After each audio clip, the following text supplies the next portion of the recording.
Саламатсыздарбы? Сиздер өз ишмердүүлүгүңүздөрдө өмүр баян жазып көргөнсүздөр. Аны кантип жаздыңыздар эле? Өмүр баянды качан жазабыз? Жумушка киргенде, мекемеге кат жазганда, конкурска катышканда, түшүнүк катка тиркеме үчүн.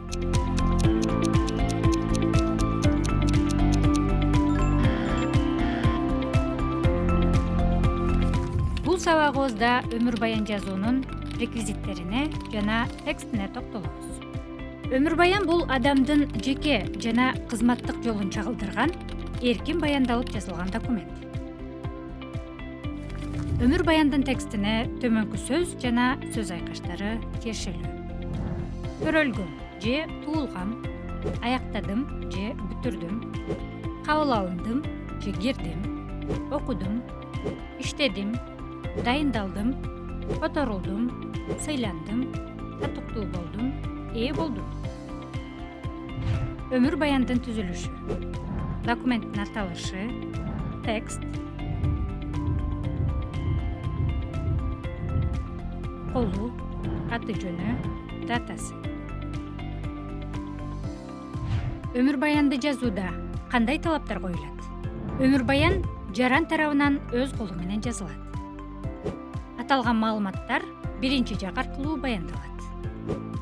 Логикалык жана хронологиялык ыраттуулук сакталышы керек. Бул иш кагазда автор өзүн өзү мактоосуна жана эмоциялык боекчолорду колдонууга жол берилбейт.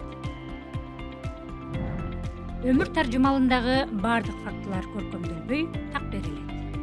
Өмүр баян расмий иш кагазы болгондуктан, автордун өмүрүндөгү бардык маалыматтар так, чындыкка дал келиши керек.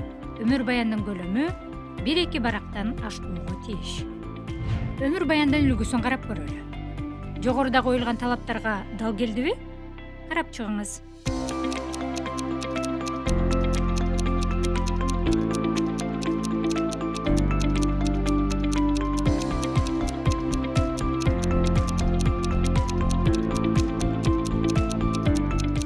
Туура байкадыңыз.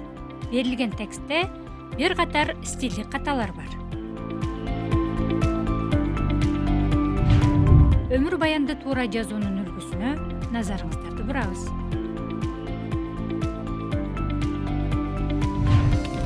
Демек, өмүр баян эркин жазыла турган иш кагазы болсо да, аны расмий иштиктүү стилдин негизинде гана жазуубуз керек экендигин көрө алдыңыздар.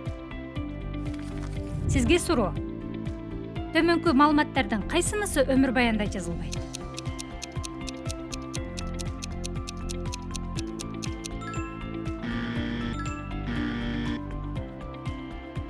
Өмүр баянды бул мисалдарга таянуу менен жазат деген ишеничтебиз.